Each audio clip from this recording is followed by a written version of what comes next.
Hi everyone, I am Benjamin Bryant from Bryant McKinnon Lawyers in Coffs Harbour. Happy New Year, happy 2022.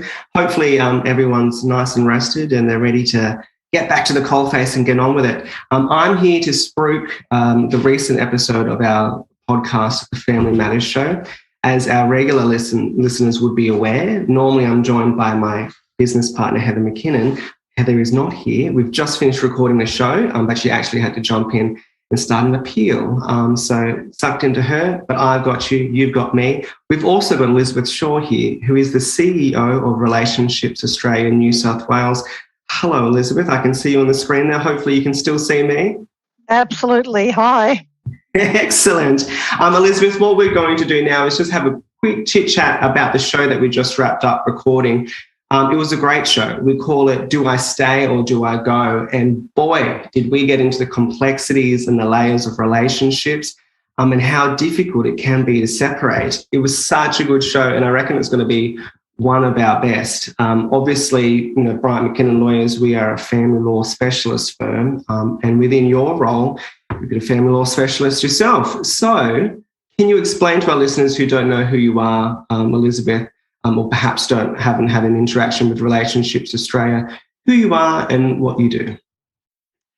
Well, we've been around for over 70 years. We used to be called Marriage Guidance in the old days, and in many ways that explains that we are known as couple and family specialists around relationship issues where people struggle over life transitions, moving into, longing for a relationship, recovering from a separation, and moving forward with lives, as well as working with relational trauma or domestic violence. So we do a lot of work around family life in all its forms. And I think in purpose of this little chat this morning, I think people want to get to the guts of it. In terms of their relationship, what are the signs that it's probably all over? Look, I think when you're really feeling a loss of hope for the future, that although you're in company with partners and families, you actually feel quite lonely, where you feel unsafe from psychological safety issues through to domestic violence, sort of physical assault as we commonly see it, then I think that is an absolute red flag. Where you want to avoid your partner, you actually hear of nice things like we should go away for the weekend and you actually dread it, and you actually are avoiding sex or avoiding company because in fact you've lost interest in those parts of what are traditionally thought to be a couple relationship. And certainly if you're caught in really destructive patterns of communication and you've tried to do something about it and that just hasn't worked, those can be bad signs. Yeah, and I think Heather in our episode, she mentioned once contempt has entered into the relationship, it's very difficult to get it out. On the other side of the spectrum, Elisabeth, what are the signs that the relationship hasn't truly broken and that there's room to heal?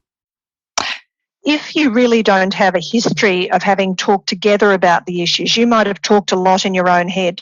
You might have ruminated enormously about the relationship, and you might have talked to girlfriends or male friends or other people in your life, family, but you actually haven't really talked to your partner in any detail. Or you've talked to them, but you just can't get through because of bad habits you've developed as a couple, cul-de-sacs you go into, conversational cul-de-sacs I call them, where you go around in circles. You kind of bore each other with how you talk about it, or you do the same old argument. A lot of those things are a sign that it may be how you're going about it or your lack of attempt to going about it that could be the problem, not the actual issues themselves. And so I think giving the relationship a fighting chance by getting professional assistance who can help you spot maybe bad habits rather than death knells. The other thing is to go early. Don't wait till things have accumulated over years, but go earlier than that. Too many people associate couple counselling in particular with a death knell in itself, rather than seeing it as a resource like popping into your GP and raising a few concerns. It's a very, very useful early intervention, not something you should do after the fact. Yeah.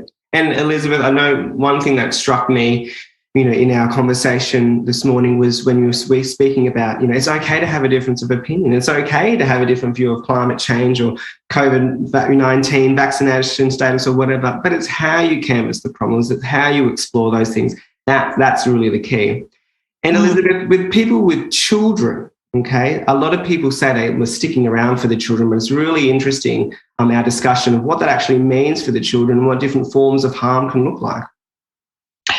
Look, that's right. Certainly, you could say that staying together at all costs is a good. You're talking about it as if it's a common good, when in fact it's a nuanced experience. What are you modelling? What are they seeing? Is it true that their life is benefited by you staying together? Depending on how things are, what is the emotional climate in the house? And also just to bear in mind that children with unhappy parents don't know how to read that. So even if there's not open conflict or whatever, partners who are distracted and are just not happy, children nearly always blame themselves for things that happen, and they can just see this and they don't really understand what's happening. So I think we've got to call out when anybody says I'm staying for the children, is that also another way of saying I'm staying for myself? And so I think you've really got to look at that. Children do like their parents staying together, but not at all costs. Absolutely. Well, thank you again so much for another, a fantastic show, Elisabeth. I really enjoyed it, and I think it's going to be one of our best yet. So this is what Heather and I do on a daily basis. It's what you do on a daily basis. We love the social side of it, the relationship side of it, exploring and deconstructing and helping people. So I'm so thrilled that you share that passion and that school base with us. So thank you so much. And to our listeners and our viewers, you can catch the full episode of this podcast at bryantmckinnon.com.au or wherever you get your podcasts. All right, until next month, guys, and thank you.